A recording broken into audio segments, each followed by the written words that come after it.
विष्णु गोस्वामी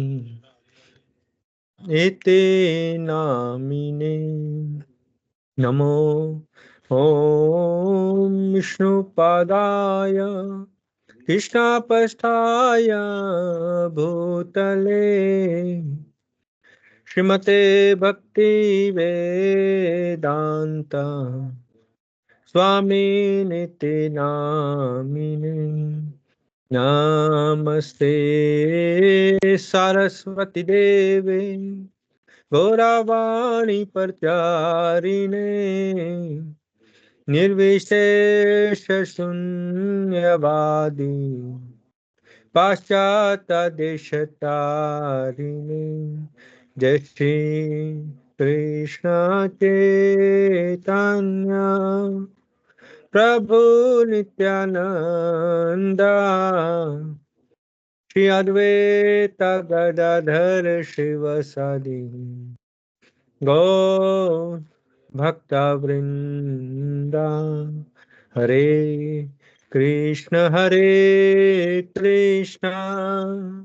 कृष्ण कृष्ण हरे हरे हरे राम राम राम हरे हरे हरे कृष्ण कृष्ण कृष्ण हरे हरे हरे राम राम राम हरे हरे हरे कृष्ण कृष्ण कृष्ण हरे हरे हरे राम राम राम हरे हरे हरे कृष्णा कृष्णा कृष्णा हरे हरे हरे राम राम राम हरे हरे हरे कृष्णा कृष्ण कृष्ण हरे हरे हरे राम राम राम हरे हरे हरे कृष्णा कृष्णा कृष्णा हरे हरे हरे राम राम राम हरे हरे हरे कृष्णा कृष्णा कृष्णा हरे हरे हरे राम राम राम हरे हरे हरे कृष्णा कृष्ण कृष्णा हरे हरे हरे राम राम राम हरे हरे जयो राधा नील माधव श्री राधे जयो राधा कुंज बिहारी श्री राधे जय राधा गिरधारी श्री राधे जय राधा दामोदर श्री राधे जय राधे राधे जय श्री राधे जय जगन्नाथ जय बलदेव जय सुभद्रा जय प्रहलाद सिंह जय प्रहलाद सिंह जय प्रहलाद सिंह जय प्रहलाद सिंह नित्य गौर हरि बोल हरि बोल नित्य गौर हरि बोल जय जय प्रभुपाद प्रभुपाद जय जय प्रभुपाद जय जय गुरुदेव महाविष्णु गोस्वामी गुरुदेव जय। ओम विष्णुपाद परमहंस परिव्रजकचार्य अष्टोत्तर श्री श्रीमद् भक्तिवेदांत स्वामी कृष्णा प्रपाद की जय। ओम विष्णुपाद परमहंस परिव्रजकचार्य अष्टोत्तर श्री श्रीमद् भक्तिवेदांत सरस्वती गोस्वामी महाराज ठाकुर श्रीला प्रपाद की जय। प्रेम से कहो जय श्री कृष्ण चैतन्य प्रभु नित्यानंद श्री अद्वैत गदाधर शिवस आदि गौर भक्तवृंद की जय।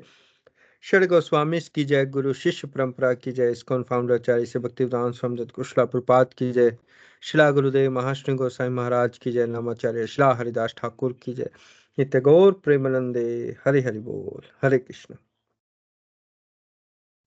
ओम नमो भगवते वासुदेवाय। ओम नमो भगवते वासुदेवाय। ओम नमो भगवते वासुदेवाय। ओम अज्ञानं तिमिरन्धस्य ज्ञानञ्जनशलाकया चक्षुर्मृतं येन तस्मै श्रीगुरुवे नमः। श्रीचैतन्यमनोभीष्टं स्थापितं येन भूतले स्वयं रूपा कदा मह्यं ददाति स्वापदान्तिकम्। वन्देऽहं श्रीगुरो श्रीयुतापदकमलं श्रीगुरून् वैष्णवांश्च श्रीरूपं साग्रजातं सहगणा रघुनाथं वितं तं सजीवं साद्वैतं सावधूतं परिजनसहितं कृष्णचैतन्यदेवं श्रीराधा कृष्णपदान् सहगणा ललिता श्रीविशाखान्वितांश्च। हे कृष्णा करुणा सिंधु दीनबंधु जगतपते गोपेशा गोपिका कांता राधा कांता नमोस्तुते।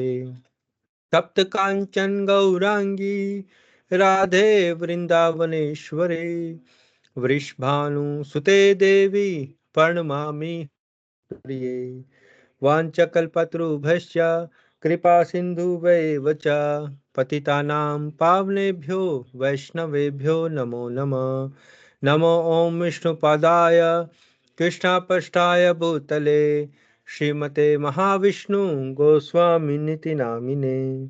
नमो ॐ विष्णुपादाय कृष्णापष्टाय भूतले श्रीमते भक्तिवेदांत स्वामिनिति नामिने।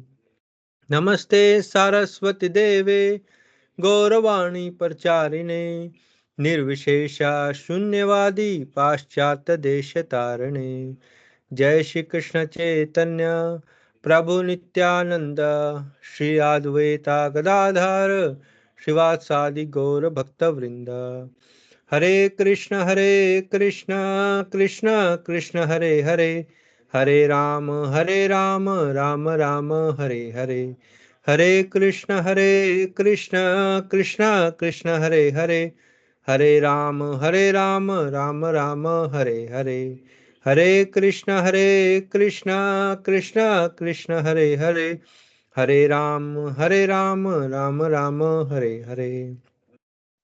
नारायण नमस्कृत्य नरं चैव नरोत्तमं देवीं सरस्वतीं व्यासं ततो जयमुदीरयेत्। नष्टप्रायेषु भद्रेषु नित्यं भागवत सेवया भगवती उत्तम श्लोके भक्तिर्भवति नैष्ठिकी। हरे कृष्णा कृष्ण कृष्ण हरे हरे हरे राम राम राम हरे हरे। जय जगत गुरु शिला प्रपात की जय। शिला गुरुदेव महाराष्ट्र गोसाई महाराज की जय। भगवत गीता जिटीज की जय। श्रीमद् भागवतम पुराण की जय। टैगोर प्रेमानंदे हरि हरि बोल। हरे कृष्णा। हरे कृष्णा। प्रिय भक्तों प्रिय मित्रों, आज के हरे कृष्णा वीकेंड हरियाणा के प्रोग्राम में आपका स्वागत है। और जैसा कि आप जानते हैं, ये प्रोग्राम हरे कृष्णा वीकेंड नामक संस्था है जो न्यूजीलैंड की संस्था है, उनके द्वारा आयोजित किए जाते हैं। और इस संस्था के जो प्रोग्राम है उनकी शुरुआत 19 अप्रैल 2002 को श्रीमान अम्बरीश दास प्रभु जी, उनकी पत्नी श्रीमती पूर्ण प्रज्ञा देवी दासी माता जी और उनके सुपुत्र श्रीमान कृष्ण समर्पण कृष्णदास द्वारा उनके प्रिय गुरुदेव परम पूज्य महाविष्णु गोसाई महाराज की आज्ञा पाकर आरंभ किए थे। और उनके ही प्रशिक्षण के द्वारा, उनकी शिक्षा के द्वारा मैं प्रोग्राम कर पा रहा हूँ। इसके लिए मैं उनका हृदय से बहुत बहुत आभार प्रकट करता हूँ। थैंक यू वेरी मच प्रभु जी। हरे कृष्ण। क्या तो पिछले 2 रविवार को प्रोग्राम नहीं हो पाया, उसके लिए मैं क्षमा चाहता हूँ। मैं असल में यात्रा पर था, भारत की यात्रा पर, और वहाँ कुछ काम थे, कुछ स्वास्थ्य संबंधी कुछ काम थे, वो मुझे निपटाने थे, इसलिए इसकी वजह से मैं नहीं प्रोग्राम ऑर्गेनाइज कर पाया। तो उसके लिए मैं बहुत क्षमा चाहता हूँ। और इन प्रोग्राम्स में मैं हम जो शिला प्रपात जी की पुस्तक है आत्म साक्षात्कार का विज्ञान, शिला प्रपात जी हैं, इसमें से हम अध्ययन कर रहे हैं। और पिछली बार जो अध्याय था वो समाप्त हो चुका था, और वो पहला भाग इस पुस्तक का हमने समाप्त किया। अब दूसरा भाग आ, आरंभ हुआ है, और इस भाग का जो अध्याय है उस अध्याय का नाम है गुरु क्या है। तो ये एक बहुत महत्वपूर्ण प्रश्न है, गुरु क्या है। असल में इस संबंध में हम सभी आम, को पता है, क्योंकि हम भारत से संबंध रखते हैं, भारत में जन्म हुआ है, तो गुरु की महत्ता, गुरु कितने इम्पोर्टेंट हैं, उसके बारे में हम सबको लगभग लगभग पता है। चाहे हम स्कूल में जाएं, वहाँ भी जो अध्यापक हैं उनको भी हम गुरुजन कहते हैं, क्योंकि उनसे हमें शिक्षा मिलती है, वो शिक्षा हमें प्रदान करते हैं हमारे अध्यापक। और इसी तरह है जो अध्यात्म की शिक्षा हम जहाँ से ग्रहण करते हैं, वहाँ भी उनको हम गुरुजन बोलते हैं। और इसी प्रकार जो हमारे माता पिता हैं, माँ हमारी पहली गुरु बताई गई है शास्त्रों में, तो आम, वो भी हमारे गुरु की कैटेगरी में आते हैं। तो इस प्रकार हम देखें तो जहाँ से हमें सीखने को मिल रहा है टेक्निकली, वो गुरु उनको हम मानते हैं।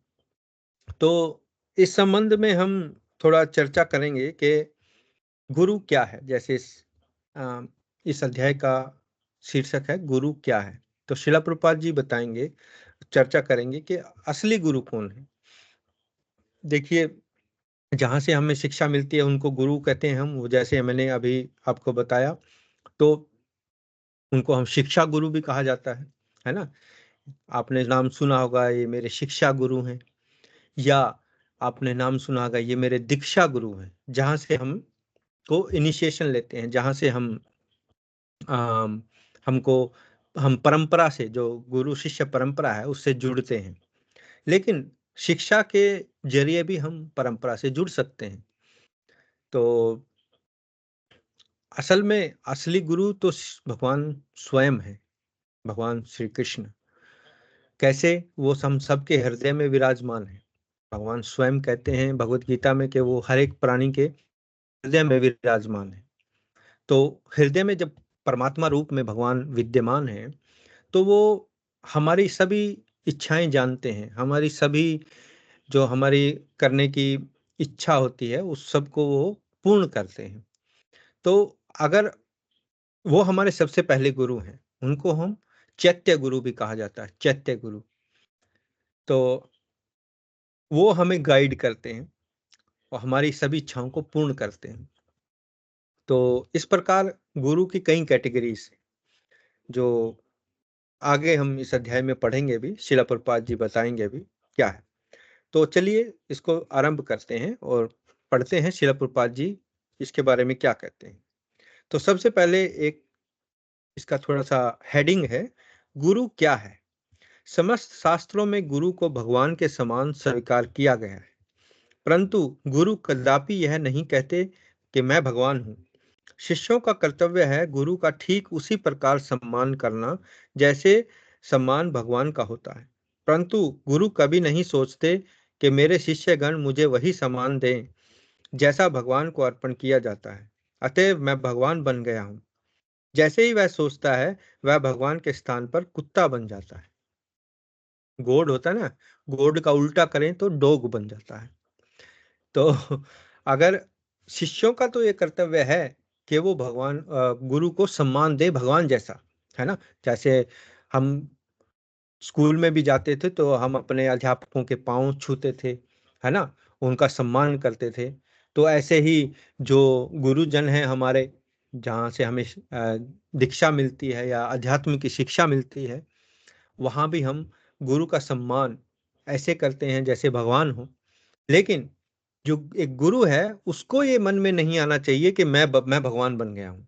तो जैसे ही अगर उसके मन में आएगा, वो जाएगा, वो डीओजी डोग हो जाएगा, शिला प्रभुपाद जी कह रहे हैं। तो आगे एक श्लोक आता है जो हम अपनी प्रेयर में भी गाते हैं, जैसे आज हम हर बार करते हैं मंगलाचरण में। ओम अज्ञानम तिमिरंधस्य ज्ञानंजना शलाकया चक्षुरुन्मिलितं येन तस्मै गुरुवे नमः। तो ये गुरु की वंदना करते हैं, गुरु को प्रार्थना है। इसका अर्थ है, मैं महान अंधकार रूपी अज्ञानता में उत्पन्न हुआ था, पर मेरे आध्यात्मिक गुरु ने ज्ञान की अंजन रूपी शलाका से मेरे नेत्र खोल दिए। मैं उनको सादर वंदना करता हूँ।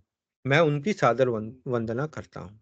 तो इस श्लोक का अर्थ होता है कि हम गुरु की वंदना कर रहे हैं कि हे गुरु महाराज, आपने अपने उससे मैं तो एक अंधकार में पैदा हुआ और आपने ज्ञान रूपी अंजन सलाका से मेरे नेत्र खोल दिए।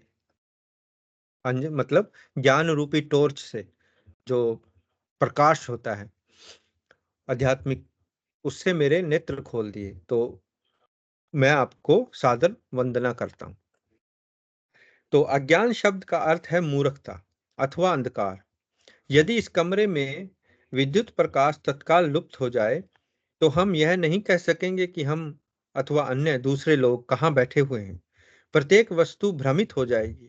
उसी प्रकार हम सब इस संसार के भीतर अंधकार में हैं, जो तमस जगत है। तमस या तिमिर का अर्थ अंधकार होता है। यह भौतिक संसार अंधकार पूर्ण है। अतएव यहाँ प्रकाश के लिए सूर्य अथवा चंद्रमा की आवश्यकता पड़ती है। वैसे एक और जगत भी है जिसे आध्यात्मिक जगत कहते हैं, जो इस अंधकार के परे है। श्री कृष्ण भगवत गीता के 15वें अध्याय के 6वें श्लोक में उस जगत का वर्णन करते हैं। वो श्लोक है, ना तद्भयाशयते सूर्यो न शशांको न पावकः यद गत्वा निवर्तन्ते तत्धाम परमं मम। अर्थात मेरा वह धाम न सूर्य न चंद्रमा और न ही अग्नि या विद्युत के द्वारा प्रकाशित होता है। जो मेरे उस धाम में पहुंच जाता है वह पुनः इस भौतिक जगत में नहीं लौटता। तो यहाँ भगवान अपने धाम के बारे में बता रहे हैं कि एक धाम ऐसा भी है जहाँ ये तमस नहीं है ना, तिमिर। जैसे श्लोक में आता है ना, तम, ये जो अज्ञान, अज्ञान तिमिरंधस्य। सो अज्ञान और तिमिर मतलब ये जो भौतिक जगत है, ये अज्ञानता और तमस से, अंधकार से भरा हुआ है। लेकिन जो भगवान का धाम है, जो आध्यात्मिक जगत है, वहां अंधकार नहीं है, वहां तमस नहीं है और ना ही वहां सूर्य चंद्रमा या बिजली के बल्ब की जरूरत पड़ती है, क्योंकि भगवान के अंग से ऐसी कांति निकलती है, ऐसा प्रकाश निकलता है जिससे प्रकाश के दूसरे साधनों की जरूरत नहीं। असल में जो ये प्रकाश हम सूर्य से लेते हैं, जो सूर्य जो में प्रकाश भी भगवान की हुई उस अंग कांति से आता है। सूर्य और चंद्रमा में जो प्रकाश है वो भी भगवान की उस अंग कांति को कहते हैं ब्रह्म ज्योति, ब्राह्मण। तो उस ब्रह्म ज्योति से भी प्रकाश में, इस सारा जगत में जो भी प्रकाश है उसी ब्रह्म ज्योति का ही एक आगे एक्सटेंशन है। तो गुरु का कार्य है शिष्यों को अंधेरे से प्रकाश में लाना। वर्तमान समय में अज्ञानता के कारण प्रत्येक व्यक्ति कष्ट पा रहा है। जैसे किसी को अज्ञानतावश कोई रोग हो जाता है। यदि व्यक्ति स्वस्थ रहने के नियम नहीं जानता है तो उसको यह ज्ञात नहीं हो सकेगा कि किस वस्तु का उस पर बुरा प्रभाव पड़ेगा। अतः अज्ञानता के कारण संक्रामक रोग होता है और हम कष्ट पाते हैं। एक अपराधी भले ही यह कहे कि मुझे कानून का ज्ञान नहीं था, पर यदि वह अपराध करता है तो उसको क्षमा नहीं किया जाएगा। अज्ञानता के कारण क्षमा नहीं मिला करती। उसी प्रकार शिशु को यह पता नहीं कि आग का स्पर्श करने से वह जल जाएगा। आग यह नहीं सोचती कि यह शिशु है और नहीं जानता कि मैं इसको जलाऊंगी। तो नहीं, इस प्रकार का कोई क्षमादान नहीं है। जिस प्रकार किसी देश के कानून हैं, उसी प्रकार प्रकृति के भी कट्टर नियम हैं और हमारी अज्ञानता के बावजूद भी ये नियम कार्य करेंगे। यदि हम अज्ञानता के कारण त्रुटि करते हैं तो हमें अवश्य ही कष्ट उठाना पड़ेगा। यह नियम है, चाहे वह किसी देश का कानून हो या प्रकृति का कानून। यदि हम उसका उल्लंघन करेंगे तो कष्ट उठाना पड़ेगा। तो यहाँ शिला प्रभुपाद जी बता रहे हैं कि कि आप ऐसे कह के नहीं बच सकते कि तो मुझे तो पता ही नहीं था। है ना? जैसे यहाँ बाहर शुरू-शुरू में जब हम आए तो काफ़ी मतलब एशिया से भी लोग आते हैं पढ़ने के लिए, बा इधर ऑस्ट्रेलिया, न्यूज़ीलैंड में, है ना? और जो चाइनीज़ हैं, जापानीज़ हैं, वो भी आते हैं। तो अगर कुछ हो जाता है तो वो कहते हैं नो इंग्लिश, नो इंग्लिश। तो ऐसे कहकर आप नहीं बच सकते। अगर आपने कानून तोड़ा है, तो चाहे नो इंग्लिश होए, चाहे नो चाइनीज़ होए, आपको तो सज़ा मिलेगी।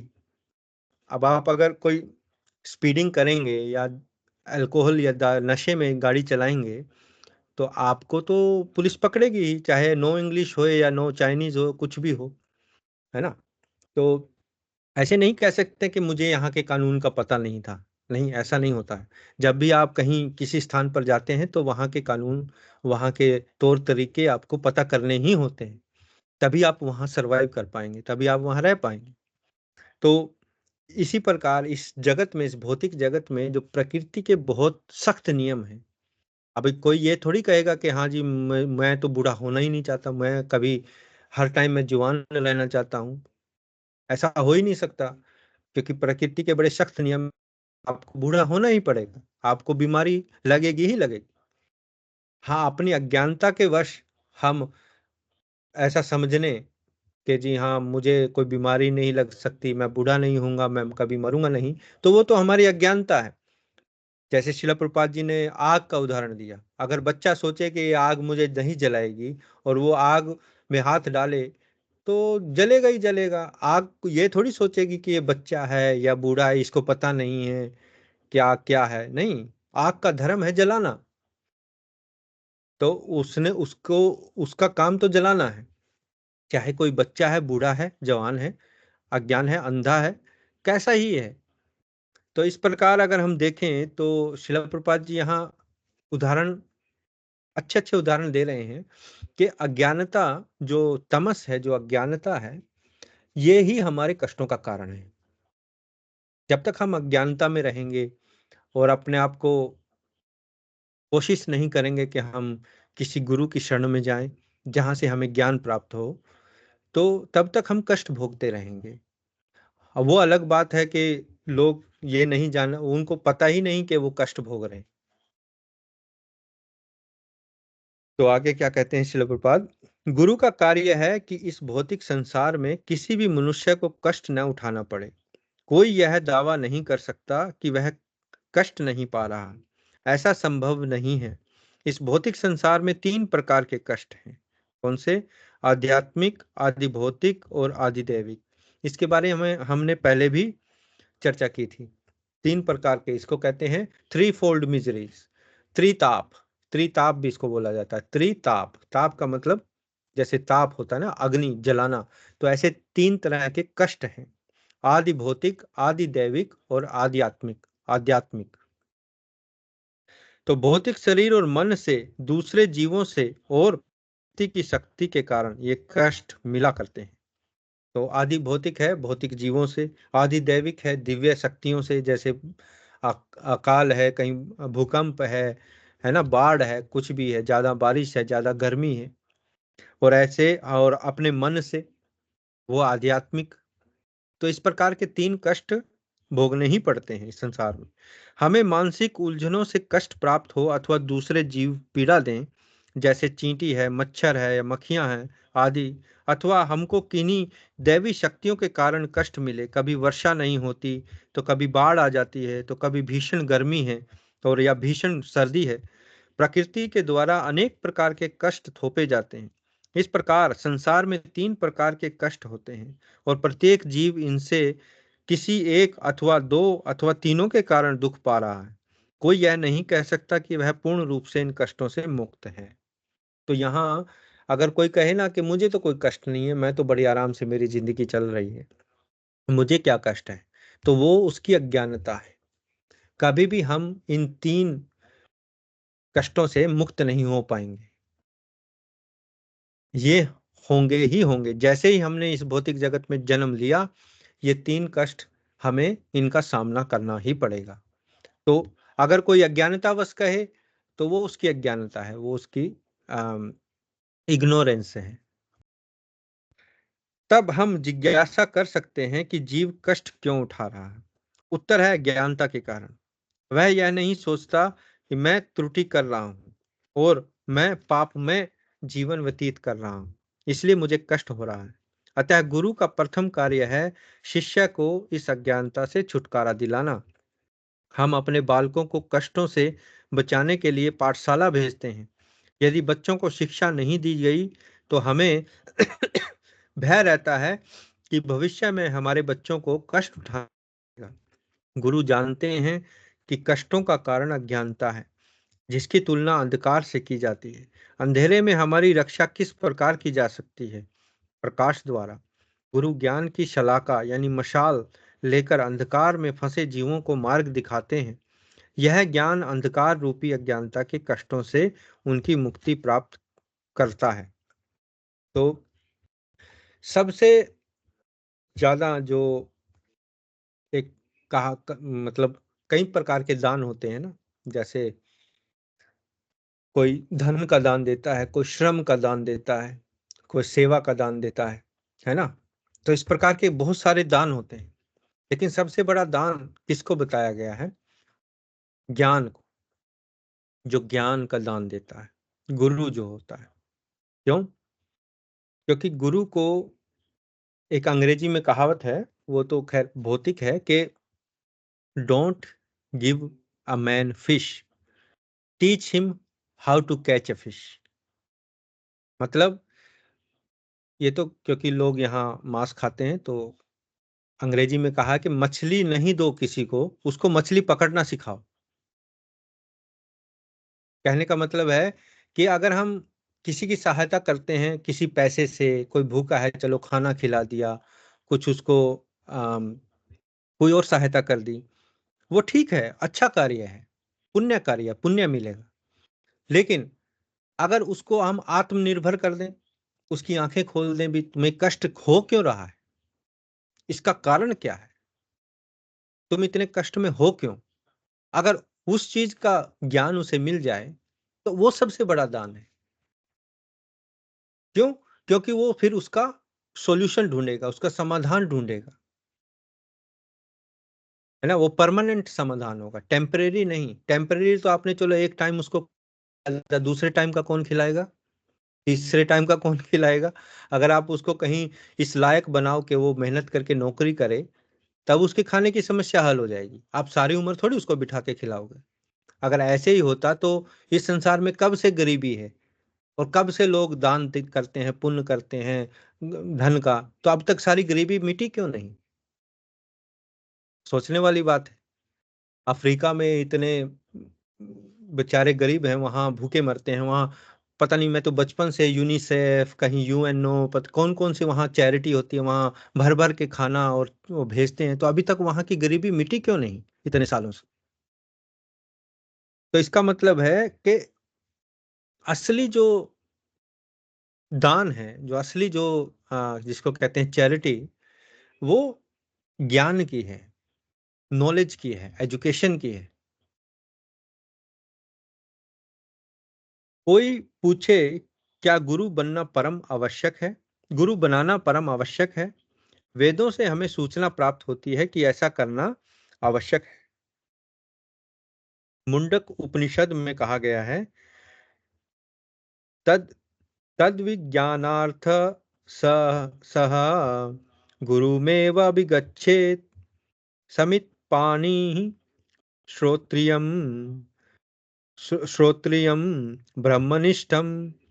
अर्थात वेद हमें एक विशेष गुरु को ढूंढने का परामर्श देते हैं, किसी भी सामान्य गुरु को नहीं। विशेष गुरु एक ही है, क्योंकि वह गुरु शिष्य परंपरा में आता है। अब आप कहेंगे कि गुरु शिष्य परंपरा क्या है? परंपरा, गुरु शिष्य मतलब जैसे गुरु हैं, उनके गुरु, उनके गुरु, उनके गुरु, उनके गुरु, ऐसे एक परंपरा चली आती है ना, उसको कहते हैं गुरु शिष्य परंपरा। अब ऐसी हमारे शास्त्रों में दी गई हैं 4 तरह की गुरु शिष्य परंपराएं हैं, जो वैष्णव गुरु शिष्य परंपराएं जिनको कहा जाता है। मतलब जो भगवान विष्णु के भक्त हैं, जो भगवान श्री कृष्ण के भक्त हैं, ऐसे भक्तों में 4 वैष्णव संप्रदाय हैं। संप्रदाय मतलब गुरु शिष्य परंपरा। तो कौन कौन से हैं? एक रुद्र संप्रदाय है जो भगवान शिव से चला है। एक श्री संप्रदाय है जो लक्ष्मी देवी से चला है। एक कुमार संप्रदाय है जो 4 कुमार हैं ब्रह्मा जी के पुत्र, उनके द्वारा चला है।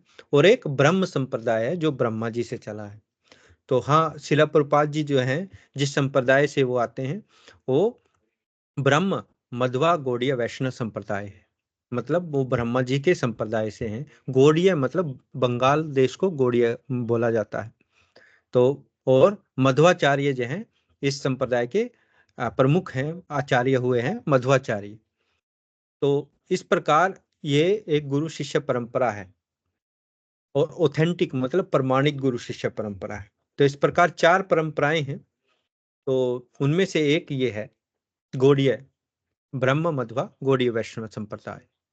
और इस भगवत गीता जो है श्रील प्रभुपाद जी के द्वारा, उनके जो भूमिका है उसके लास्ट पेज पर ये परंपरा पूरी दिखाई गई है कि शिला प्रभुपाद जी हैं, फिर उनके गुरु हैं, फिर उनके गुरु हैं, फिर उनके गुरु हैं।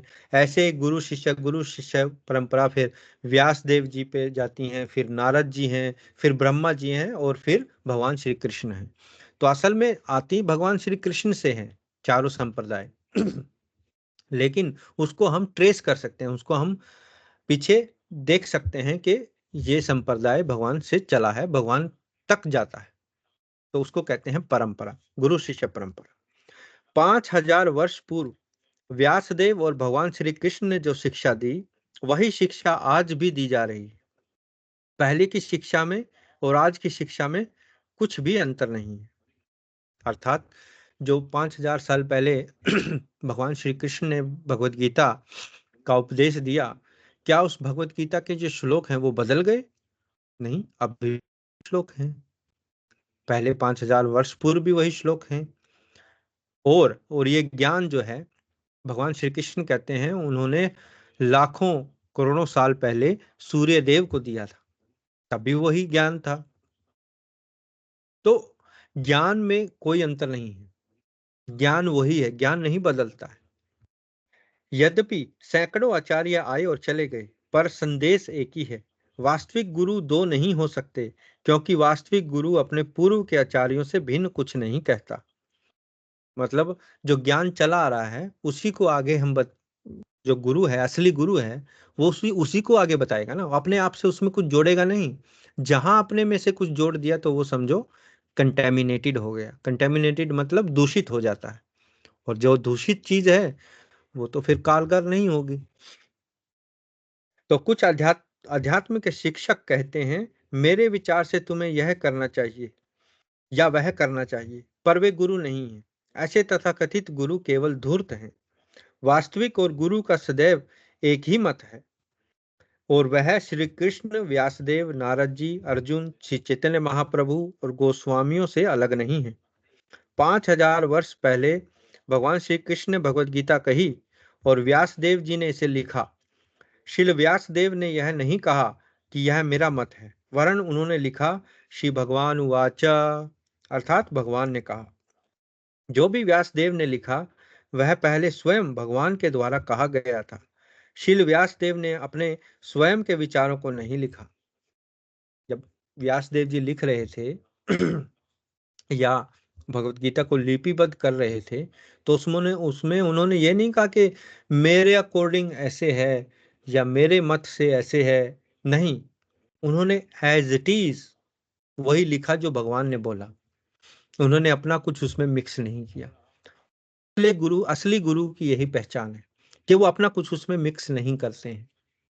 वो वही ही बताते हैं जो ज्ञान भगवान ने दिया।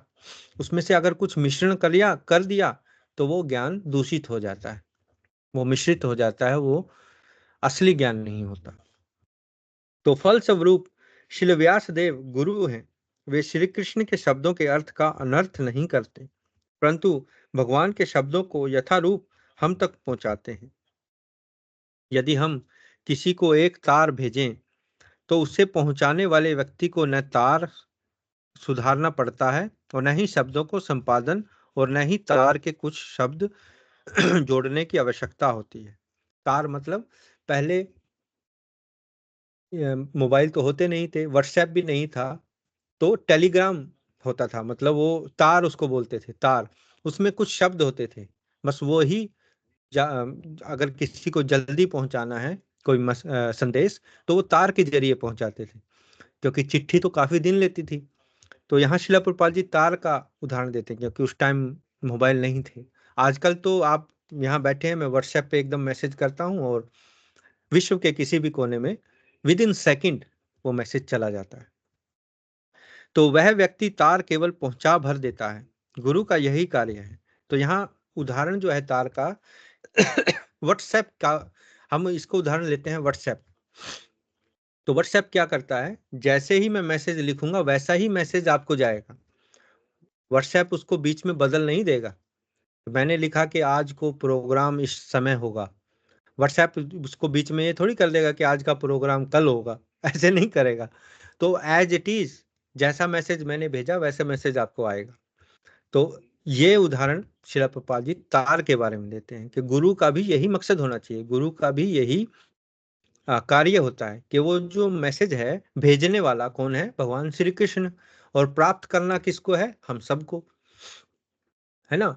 तो बीच में उसका कोई मिश्रण नहीं होता है। तो गुरु का यही कार्य है, गुरु चाहे यह व्यक्ति हो या वह व्यक्ति, परंतु संदेश वही होता है। इसलिए कहा जाता है कि गुरु एक है। गुरु शिष्य परंपरा में हमें एक ही विषय की पुनरुक्ति पाते हैं। भगवत गीता के 9वें अध्याय के 34वें श्लोक में भगवान श्री कृष्ण कहते हैं, मन मना भव मद भक्तो मद्धाजी माम नमस्कुरु मामेव श्यसि युक्तेव आत्मा आत्मनानम मत्परायणः। अपने मन को सदा मेरे चिंतन में लगाओ, मेरे भक्त बनो, मुझे नमस्कार करो और मेरा पूजन करो। पूर्ण रूप से मुझ में मग्न होने के कारण निस्संदेह तुम मुझको प्राप्त करोगे।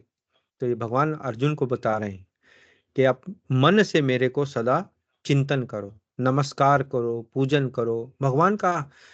इसीलिए तो कहते हैं कि घर में अगर हम भगवान की पूजा करते हैं, या मंदिर में भी कहीं भी, भगवान को नमस्कार जरूर करना चाहिए। भगवान को दंडवत प्रणाम करना चाहिए, बिल्कुल नीचे लेटकर भगवान के सामने।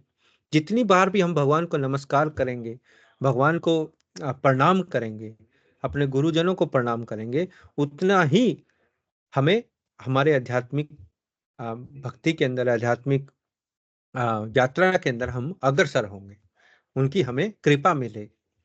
और यहाँ भगवान तो स्वयं कह रहे हैं कि मुझे नमस्कार करो, तो भगवान को नमस्कार करें तो कितनी अच्छी बात है ना। वहाँ भगवान स्वयं खड़े हैं, स्वयं मंदिर में, वो डीटीज हैं, हम उनको मूर्ति नहीं कहते, उनको डीटीज कहते हैं, उनको देव कहते हैं। वो स्वयं प्राण प्रतिष्ठित हैं, वो भगवान वहाँ हैं। और भगवान के सामने जब हम नमस्कार करते हैं तो देखते हैं, और राधा रानी जी देखती हैं।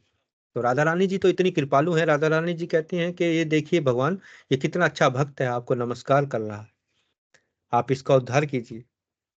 तो भगवान फिर राधा रानी जी की बात मानते हैं। तो ये शिक्षाएं ही सब आचार्यों के द्वारा दोहराई गई, यथा रामानुजाचार्य, मध्वाचार्य और श्री चैतन्य महाप्रभु, षड गोस्वामियों ने भी यही संदेश दोहराया, और हम उनके चरण चिन्हों का केवल अनुसरण भर कर रहे हैं, अंतर कुछ नहीं है। तो शिक्षा क्या है, भगवान ने क्या कहा कि मन से मेरा चिंतन करो, मेरे भक्त बनो, मुझे नमस्कार करो, मेरा पूजन करो। तो यही तो कहा ना, मुझ में मग्न रहो। तो सारे, अगर कोई बीच में गुरु ये कहे नहीं नहीं भगवान ने ये नहीं कहा, भगवान ने तो कहा कि अपने गुरु का पूजन करो, अपने गुरु का ये करो, यानी कि वो खुद को कह रहा है, तो इसका मतलब तो दूषित हो गया, वो ज्ञान ज्ञान नहीं है। लेकिन हर एक, जितने भी हमारे आचार्य हैं, हमारे गुरु हैं, शिला प्रभुपाद जी हैं, शिला गुरुदेव हैं, या उनके गुरु, उन सब ने ये ही दोहराया है जो भगवान ने कहा है। तो इसका ये प्रमाण है कि ये जो ज्ञान है ये बदला नहीं गया।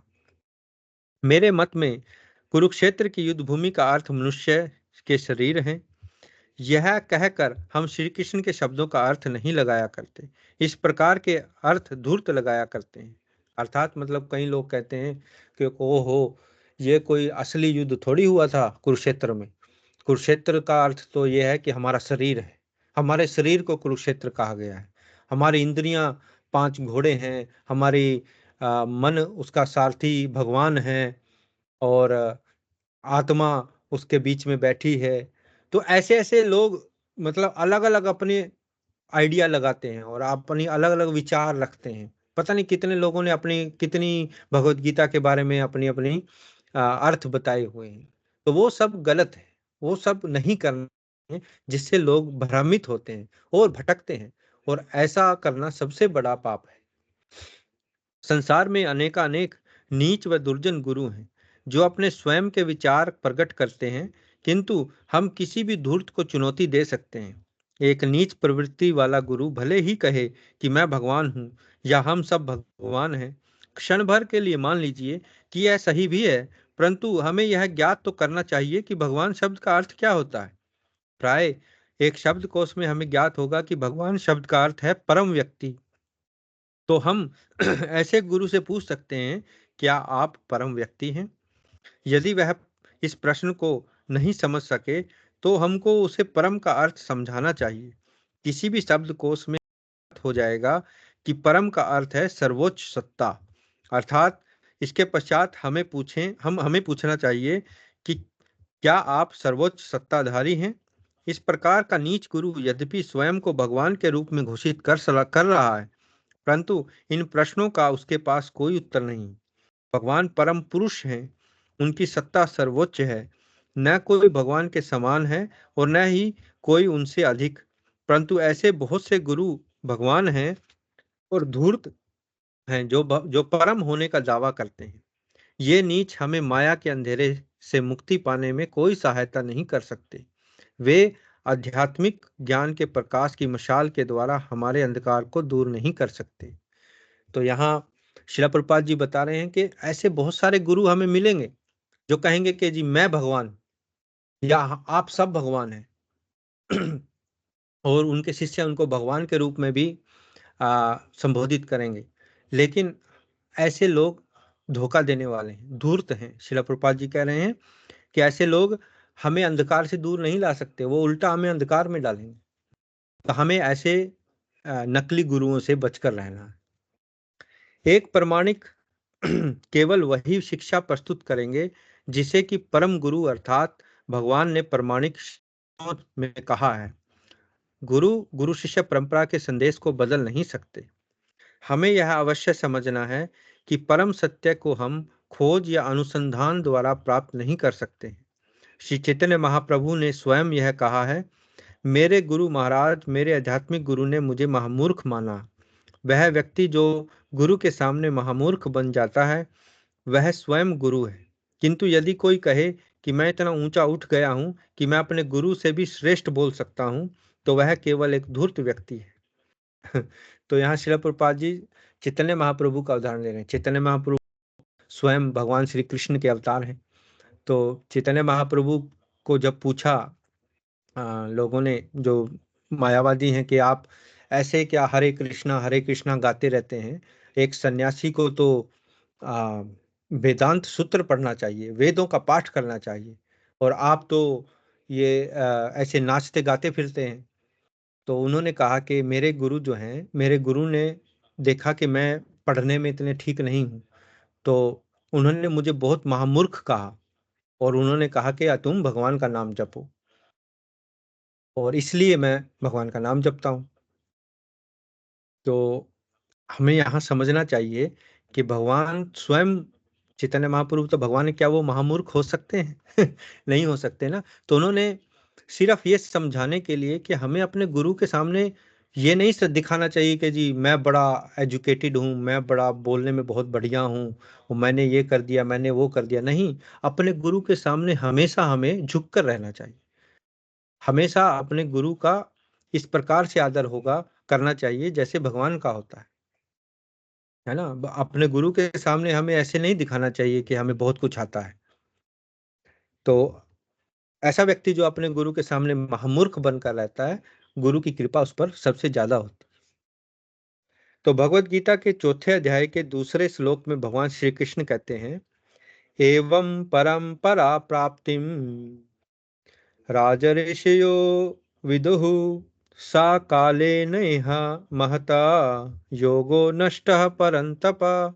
अर्थात यह परम विज्ञान इस प्रकार गुरु शिष्य परंपरा के द्वारा प्राप्त किया गया और राज ऋषियों इसको इसी विधि से जाना, परंतु काल क्रम में परंपरा खंडित हो गई, जिससे यह विज्ञान अब नष्ट हुआ सा प्रतीत होता है।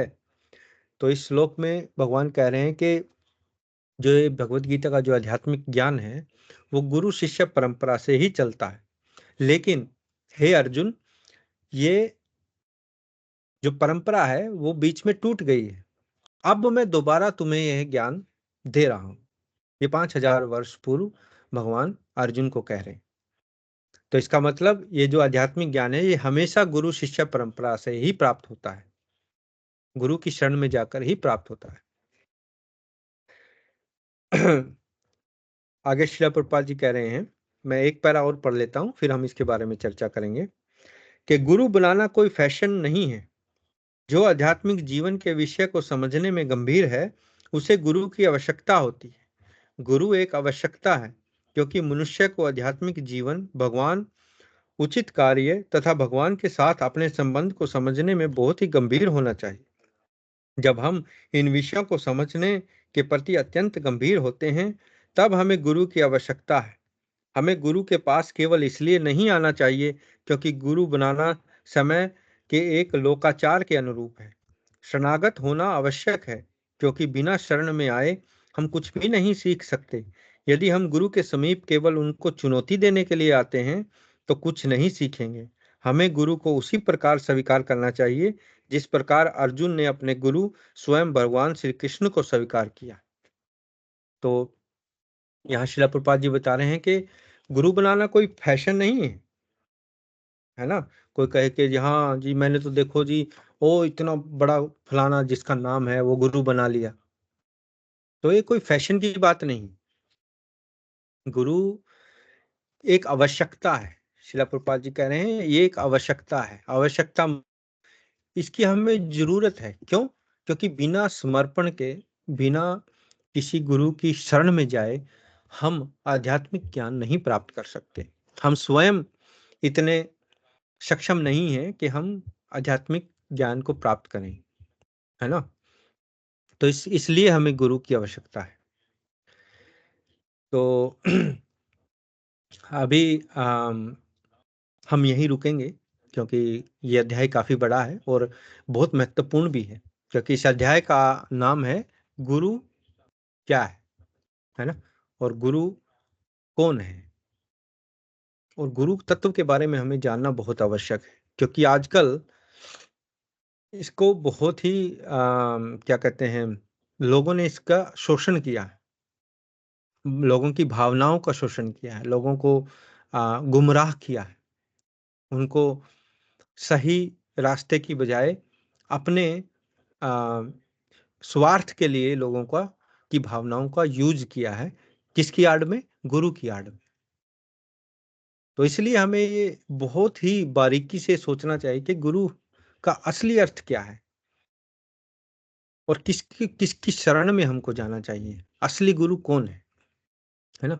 तो आइए चलो थोड़ा सा हम इसके बारे में चर्चा करते हैं कि जो आज हमने अभी तक पढ़ा, कोई ऐसा पॉइंट या आपको क्या इसके बारे में अब तक कुछ समझ में आया, कोई प्रश्न हो आपका या कोई टिप्पणी हो, आप जरूर अपना माइक खोलकर आप बात कर सकते हैं। हरे कृष्णा। हरे कृष्ण जी। हरे कृष्ण। जैसे कि हम जानते हैं कि ये तो शिला प्रभुपाद की जो हम इस पे लगे हैं, उनको हमने गुरु बनाया है। ये गुरु शिष्य परंपरा के माध्यम से हमने शिला प्रभुपाद को अपना गुरु समझा। पर मेरा एक प्रश्न ये है कि आज कलयुग में देखा है आपने कि कितने गुरु बन के बैठे हैं और कितने ही उनके भक्त भी हैं।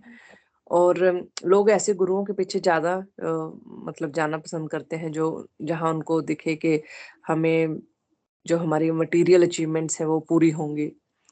तो फिर कैसे आप इस उसको मतलब कैसे एक आम इंसान को समझा सकते हैं कि ये गुरु शिष्य परंपरा जो है ये एक परिमाणिक जो संस्था है, यहाँ पे हमें अपने जो है इसकी जर्नी को आगे बढ़ाना चाहिए, ना कि हम कोई भी गुरु जो जिनका कुछ पुराने मतलब समय का या कोई पौराणिक वो है ही नहीं, वो सिर्फ़ गुरु बन के बैठे हैं। तो अब तो इस टाइम आप देखेंगे कि बहुत ज़्यादा ये कलयुग में इसका दबाव है, तो आप कैसे इसको हाँ,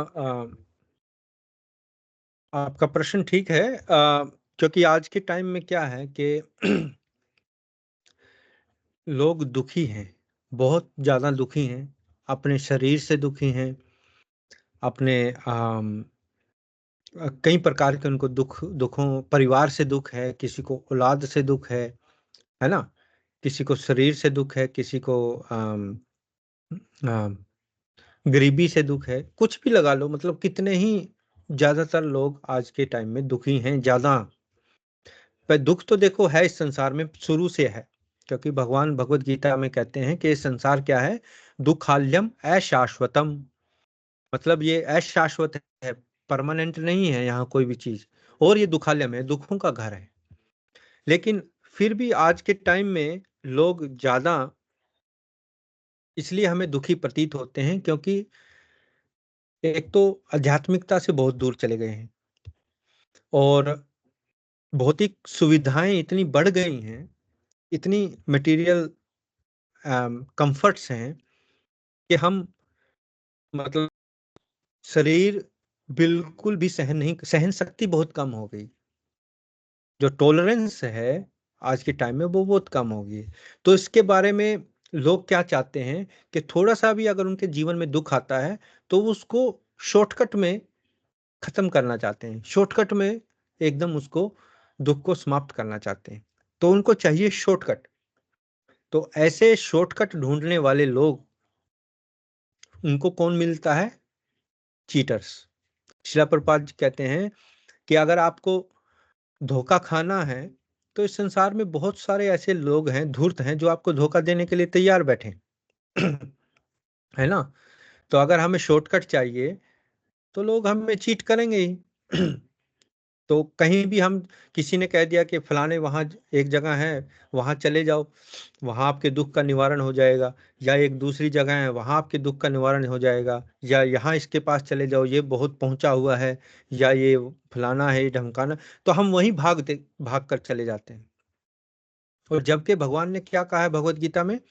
मात्रा स्पर्शस्तु कौन्तेया शीतोष्ण सुख दुखदा आगमापायिनो नित्य तामस्तितिक्षव भारत, तामस्तितिक्षव भारत। यानी कि जो ये दुख हैं, सुख हैं, मिजरी हैं, ये कैसी हैं? ये मात्रा स्पर्शस्तु कौन्तेया, कि हे कुंती पुत्र, ये जो हमें फील होती हैं, दुख, ये हमारी इंद्रियों से फील होती हैं। और ये किस प्रकार हैं? जैसे शीत उष्ण दुखदा, मतलब शीत और उष्ण, गर्मी सर्दी, है ना? अब गर्मी, इतनी गर्मी है भारत में, क्या हमने जीना छोड़ दिया? क्या हमने खाना बनाना छोड़ दिया? नहीं, फिर भी चूल्हे के आगे खड़ा होना पड़ता है, खाना बनाना पड़ता है।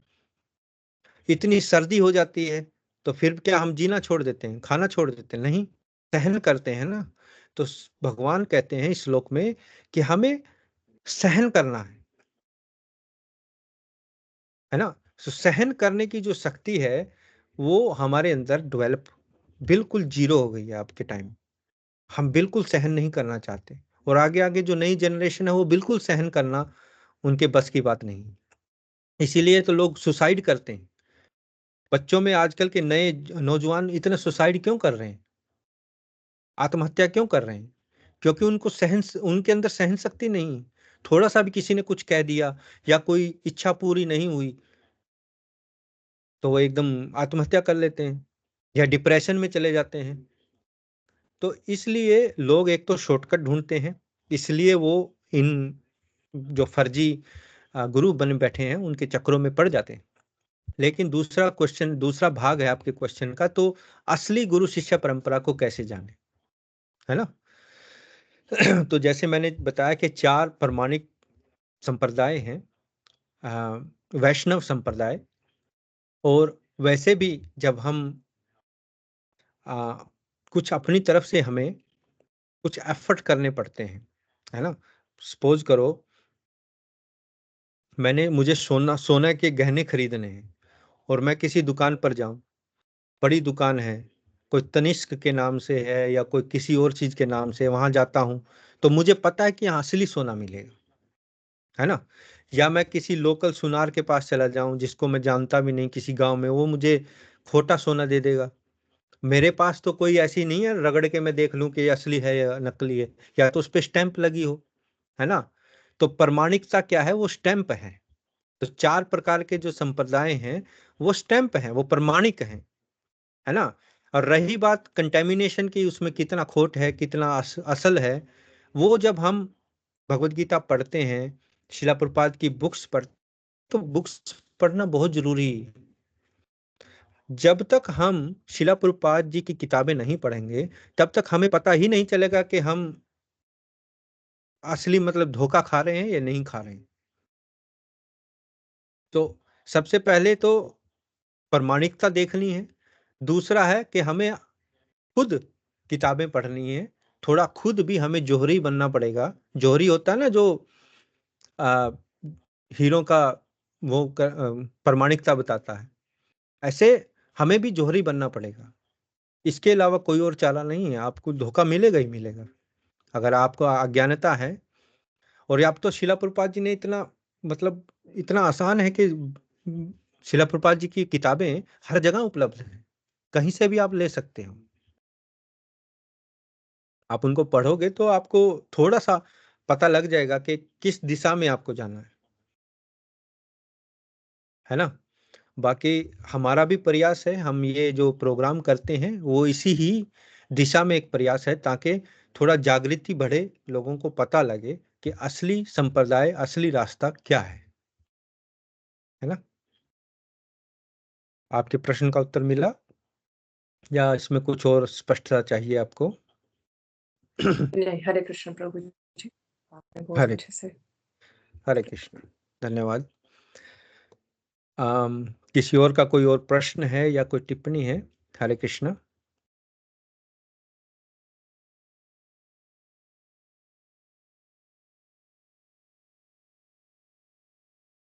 मुझे लगा संदीप जी पहले कुछ बोलना चाहते थे। हरे कृष्णा संदीप जी। हरे कृष्णा प्रभु जी। हरे कृष्णा। आप अभी भारत में हैं? हाँ जी, हाँ जी। तो मेरा भी यही क्वेश्चन था जो डोली जी ने पूछा था, तो क्वेश्चन का जवाब मिल गया कि भी असली गुरु की पहचान, उनके पहचान कैसे की जा सकती है इस कलयुग के अंदर, क्योंकि इस वक्त बहुत ही लोग जो हैं गीता जी का उपदेश देते हैं, पैसे लेके भी कोई सत्संग करते हैं, कोई ऐसे भी करते हैं। इस कलयुग के अंदर उनको पहचानना बड़ा मुश्किल है कि भी असली कौन है और नकली कौन है। इसका कहाँ से कैसे पता लग सकता है कि भी? हम्म। हाँ, जैसे अच्छा प्रश्न है। और जैसे कि मैंने पहले भी बताया कि देखो थोड़ा सा तो जोहरी हमें भी बनना पड़ेगा, क्योंकि हाँ जी, ऐसा ऐसी अगर आदत हमें है कि हमें पका पकाया सब कुछ मिल जाए तो वो भी ठीक नहीं है। तो शिला प्रपात जी की जो पुस्तकें हैं उनको हम एक बेंचमार्क मानते हैं। बेंचमार्क समझते हैं आप, कि मतलब एक स्टैंडर्ड है कि हाँ जी, इससे नीचे कोई भी उससे नीचे नहीं है, उससे ऊपर कोई मिले तो अच्छा है। हाँ जी, तो शिला प्रभुपाद जी की जो पुस्तकें हैं, उन पुस्तकों से हमें थोड़ा सा जोहरीपना मिलेगा कि हाँ हमारी थोड़ी आंखें खुलेंगी। अच्छा, एक गुरु के अंदर हमें क्या देखना चाहिए, कि हाँ अगर जी, वो भगवान श्री कृष्ण के बारे में बता रहे हैं या खाली ये अपने अपने बारे में बता रहे हैं, भगवान का नाम ही नहीं लेते, है ना। या वो ऐसे मतलब थोड़ा सा हमें ज्ञान मिलेगा कि असली गुरु मतलब ये हमें थोड़ा पता लगेगा कि हाँ ये असली गुरु है, हाँ या जी, ये गुरु सही है, या इनकी शरण में हमें जाना चाहिए। बाकी तो फिर जैसे जैसे हम पुस्तकें पढ़ते हैं, शिला प्रभुपाद जी की और भी पुस्तकें हैं, तो उनको पढ़ेंगे तो हमें और पता चलता जाएगा कि हम सही रास्ते पर चलें और भटके नहीं या धोखा नहीं खाएं। असली बात है कि धोखा नहीं हमें खाना चाहिए, है ना? क्योंकि बहुत सारे लोग हैं इस संसार में जो चीटर हैं, जो धोखा देने की कोशिश करेंगे, जो दिखाएंगे तो बहुत अच्छा है, बहुत बोलेंगे, बहुत अच्छा सत्संग करेंगे, बहुत अच्छा उनके पास ऐसा लगेगा कि बहुत ज्ञान का भंडार है इनके पास। लेकिन असली पता एक इंसान का तब चलता है जब उसका चरित्र हम देखते हैं, है ना? जुबान से कोई कुछ भी बोल सकता है, कोई कितना भी किसी उसके अंदर स्मरण शक्ति होगी, उसके अंदर संस्कृत के श्लोक गाने की बड़ी अच्छी निपुणता होगी, लेकिन वो अपने जीवन को जी कैसे रहा है वो देखना जरूरी है। शिला प्रभुपाद जी को आचार्य भी कहते हैं। जो हमारे आचार्य, आचार्य का मतलब होता है जो अपने आचरण से सिखाए, है ना? तो जैसे ही हमें दिखता है कि ये इनका जीवन इन्होंने कैसे जिया जो उन्होंने कहा क्या वही वो कर रहे हैं? ये तो नहीं है कि हमें तो कह रहे हैं कि ये ना करो, ये ना करो, ये ना करो, और खुद वो सब कुछ कर रहे हैं, है ना? तो इसका मतलब तो वो गड़बड़ है फिर काम। हाँ जी। तो आचरण से बहुत कुछ पता चलता है कि इंसान का जीवन जीने का तरीका कैसा है। अगर वो वैसे ही जीवन जी रहे हैं जैसे शास्त्रों में कहा गया है, जैसे वो आगे बता रहे हैं, जैसे वो आगे उपदेश दे रहे हैं, अगर वैसे ही जीवन जी रहे हैं तब वो प्रमाणिक है, तब वो उन पर आप भरोसा कर सकते हैं, ठीक है ना? तो इन चीजों का पता हमें कब चलेगा? जब हम शिला प्रभुपाद जी की पुस्तकें पढ़ेंगे, तो उनसे हमें थोड़ा थोड़ा ये पता लगेगा कि हमें क्या चीज देखनी चाहिए, क्या चीज नहीं देखनी चाहिए, कैसे हमें पता लगेगा, कैसे नहीं पता लगेगा, है ना? तो इसलिए ठीक है। हाँ। हरे कृष्ण। हरे कृष्णा। और कोई प्रश्न है आपका? नहीं प्रभु। ठीक है, हरे कृष्णा, हरे कृष्णा। तो हमारे साथ दो और यूजर्स हैं। आप आपका कोई प्रश्न है या कोई टिप्पणी है, आप बोल सकते हैं अभी। हरे कृष्णा।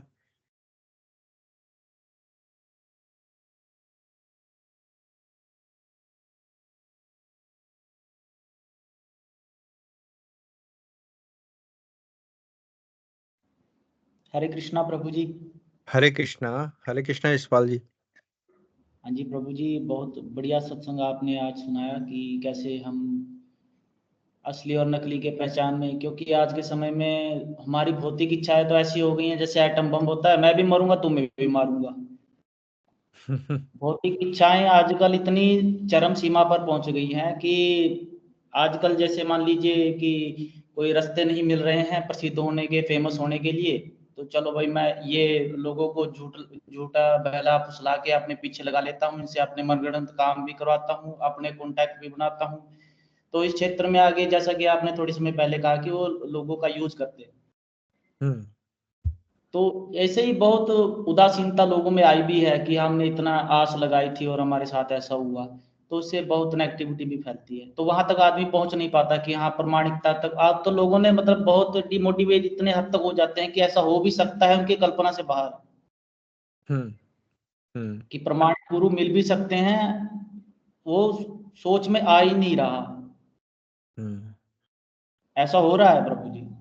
हाँ, ये बहुत क्योंकि कलयुग का प्रभाव है कि बहुत कठिन है वैसा जीवन या वैसा चरित्र वाला व्यक्ति हाँ। ढूंढना और जो बिल्कुल ही प्रमाणिक हो। गुरु का तो जीवन में जी ऐसा स्थान है कि जरूरत तो है गुरु की सबसे पहले, क्योंकि आज हम देख रहे हैं कि हम इतने पढ़ लिखने के बावजूद, इतनी अच्छी गाइडेंस पाने के बावजूद, हमारा जीवन जो शैली है कितनी ज्यादा बोझिल हो चुकी है, कितनी ज्यादा डिस्टर्ब हो चुकी है। मैं देखता हूँ विदेशों में हम कैसे सरवाइव कर रहे हैं सिर्फ एक करियर के लिए। हम्म और ये जो हालात हैं ये बद से बदतर होते जा रहे हैं। चलो इसमें नॉलेज नहीं है, अगर इसमें नॉलेज होती तो ऐसा हालात ना बनते, क्योंकि हमने, जैसे कि आपने कहा कि हमने छोड़ दिया है वो सब कुछ, हम दूर हो गए हैं आध्यात्मिकता से। आपने थोड़े समय पहले जिक्र किया, बिल्कुल सटीक बैठता है इसमें। और इससे भी ज्यादा हालात जब खराब हो जाते हैं, जब ईगो जो आप कहते हैं नहीं, काम क्रोध लोभ मोह अहंकार, ये तो चलो 4 वेग, फिर भी चलो गुस्सा कभी आता है कभी नहीं आता, ऐसी चीजें तो वेग आते हैं, लेकिन जो अहंकार का वेग है वो चरम सीमा पर मैं कह सकता हूँ, क्योंकि हर किसी को अगर हम इतने कमजोर हैं अपनी बुद्धि से, अपने शरीर से, अगर मेरे में थोड़ा सा रूप आ जाए, बस मैं जिम में जाऊंगा, मैं ये कर दूंगा, मैं वो कर दूंगा, मुझ में थोड़ी क्वालिफिकेशन आ जाए, मैं ये हूँ मैं वो हूँ, मैं कहाँ से और प्राप्त कर सकता हूँ, मैं गिव अप कर देता हूँ, मैं प्राप्त करना ही नहीं चाहता, मैं ये ईगो मेरे को इतना अंधा कर देती है।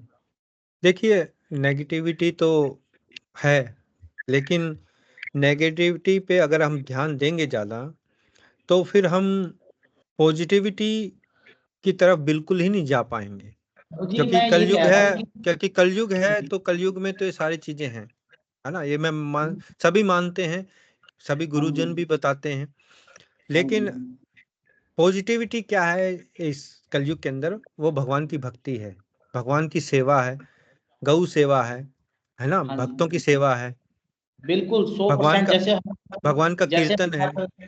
हाँ जी, हाँ, तो ये हम पॉजिटिविटी है। देखिए जी, हमारी बुद्धि इतनी अल्प हो चुकी है, हम किसको बढ़ावा दे रहे हैं, किसको आदर्श मान रहे हैं, हमें यह भी नहीं सूझ पा रहा है आज के समय में। हम जैसे अब माया नगरी में देख लीजिए, हम बड़े बड़े हीरो हीरोइन हैं, हम उनको कहीं अपना आदर्श मानने बैठे हैं, उनकी जीवन शैली वो हमें क्या बताएंगे, वो हमें क्या कैसे बताएंगे कि सेवा कैसे जीवन में उतारे, सिमरन कैसे जीवन में उतारे, सच्चा झूठ कैसे बोले। उनका तो बस सब कुछ, आप कोई उनके है ही नहीं रही कोई शिक्षा, बस अपने शरीर को दिखा रहे हैं कि हाँ जी बस ऐसे बनो, तुम ऐसे स्टाइल मारो, ये मारो वो मारो, और हम उनको कितना लाइक कर रहे हैं, हम खुद ही अपने पैर पे कुल्हाड़ी नहीं मार रहे। हाँ, देखिए, इसमें अभी काफी जागृति आई है लोगों में। पहले हाँ जितने लोग पागल अब नहीं हैं उन हाँ हीरो जी, हीरोइनों के पीछे। पहले बिल्कुल ज्यादा, बिल्कुल। पहले बहुत ज्यादा थे। तो धीरे हाँ धीरे धीरे ये जागृति आ रही है कि वो असली हीरो नहीं है, वो तो वो तो नकल है। वो तो एक किस्म का क्या कहते हैं उसको, भ्रमित करने वाली चीज है। तो हाँ जी, लेकिन फिर भी जैसे मैंने चर्चा की पहले, बताया भी है कि देखो, इस संसार में, इस कलयुग में पॉजिटिविटी भगवान का नाम है। तो वो ही हमें एक तरह से हमें सेफ गार्ड जैसे होता है ना, हमारा एक सुरक्षा चक्र वो ही बना के देगा। और कोई इस चीज, इस संसार में, इस नेगेटिविटी में कोई हमें राहत नहीं दे सकता, है ना। तो जिसका हम प्रयास कर रहे हैं, और बिल्कुल। आगे भगवान ने चाहा, शिला प्रभुपाद जी, शिला गुरुदेव की कृपा से और आगे बढ़ेंगे, और इसमें लोगों को और जागृति मिलेगी। यही हमारा उद्देश्य है। हाँ जी, ठीक है। सही। हरे कृष्ण, हाँ, हरे कृष्ण, हरे धन्यवाद, धन्यवाद। अम, अभी एक और यूजर हैं। हरे कृष्णा, रीना। हरे कृष्णा। हरे कृष्ण। क्वेश्चन तो यही था कि अगर कहीं पब्लिक प्लेस में जाते हैं या फिर स्कूल में जाते हैं तो सभी पूछते हैं तिलक क्यों लगाते हो आप, इसका क्या अच्छा, उद्देश्य है, कुछ ऐसा पूछते हैं, तो उनको कुछ ऐसा आंसर देना है कि हाँ, उनको देखो, समझ भी आ जाए, उनकी बुद्धि के अंदर चला भी जाए। आप तो इतनी छोटी होकर इतना अच्छा तिलक लगाती हैं, बहुत सुंदर लगती हैं। और मुझे तो बहुत अच्छा लगा जब आपसे मैं मिला।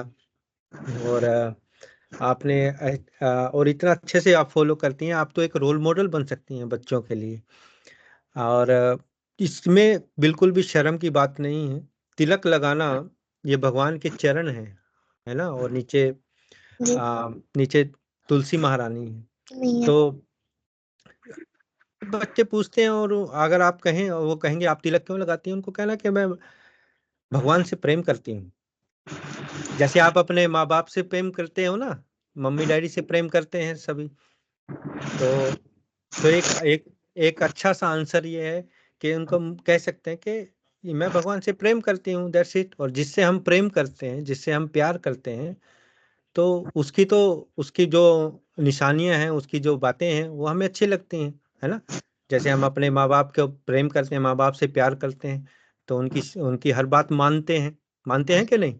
हाँ जी। हाँ जी। तो एक, क्योंकि देखिए, जो बच्चे हैं, आप तो अभी छोटी बच्ची हैं, तो जो बच्चे हैं तो वो इतना नहीं समझ पाएंगे इतनी जल्दी।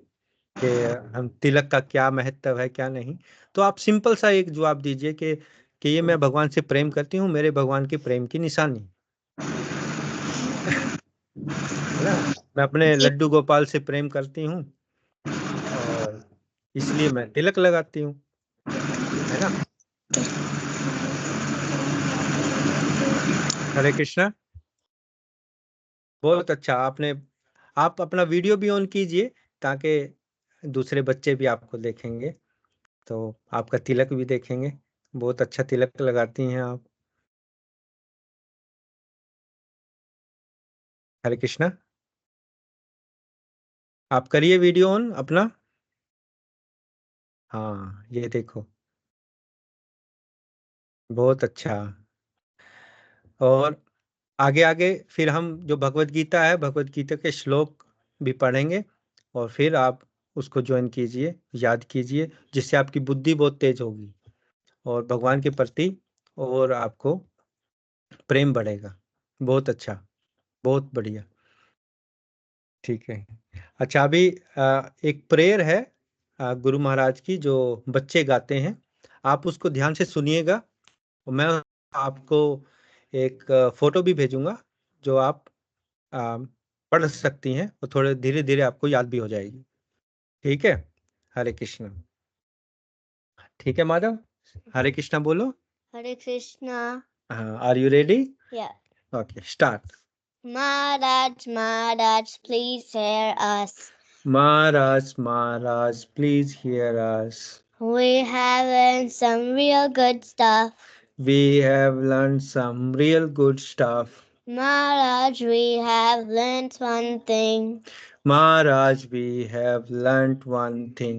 And today for you we will sing. And today for you we will sing. If our room is clean, If our room is clean, then our mind is clean. then our mind is clean. If our mind is clean, If our mind is we clean, can do anything. we can do anything. If our room is dirty, If our room is dirty, then so are we. then so are we. And if we are dirty, And if we are dirty, we're not happy. we're not happy.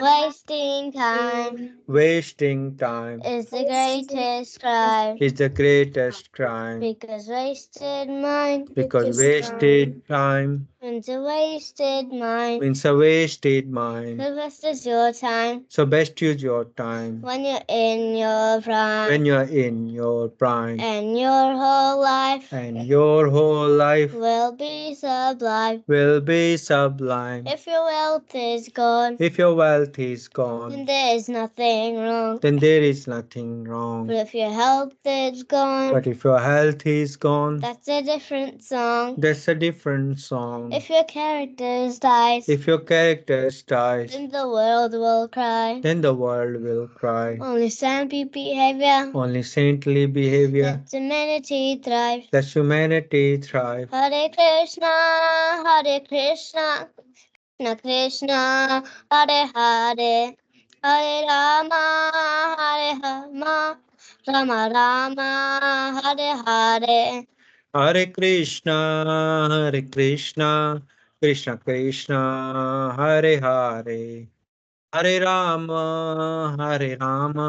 Rama Rama, Hare Hare. We must always remember Krishna We must always remember Krishna and never forget him too. and never forget him too. But how are we to practice it with so many things to do? But how are we to practice this with so many things to do? That is the greatest question. That is the greatest question. And here's the greatest clue. And here is the greatest clue. You must learn to work so nicely that Krishna remembers you. You must learn to work so nicely that Krishna remembers you. So listen very closely So listen very closely and make your thinking sharp. and make your thinking sharp. Let's learn how we can live and work so Krishna won't depart. Let's learn how we can live and work so Krishna won't depart. If something's due tomorrow, Something's due tomorrow. finish it today. Finish it today. Whatever's due today, Whatever's due today, do it now, don't delay. delay. Do it now, don't delay. Your friends might be lazy Your friends might be lazy or doing bad things, or doing bad things, but you think again. but you think again. Don't follow them, Don't follow them, and you will win the end. and you will win the end. Whatever work we're given, Whatever work we given, we do our very best. we do our very best. We only live it what we need to give Krishna the rest. We only live with what we need and give Krishna the rest. This is how to live, to work and to play.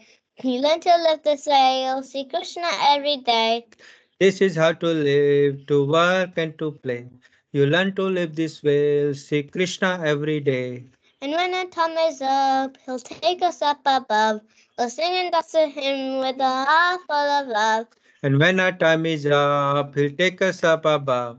We sing and dance with him with the heart full of love. So chant Krishna's name, his glories and his fame is the only way this world will ever become sin. So chant Krishna's name, his glories and his fame is the only way this world ever becomes sane. Now please ask this greatest question Now please ask this greatest question and find this greatest clue. and find this greatest clue. You can only remember Krishna You can only remember Krishna if Krishna remembers you. if Krishna remembers you. Hare Krishna,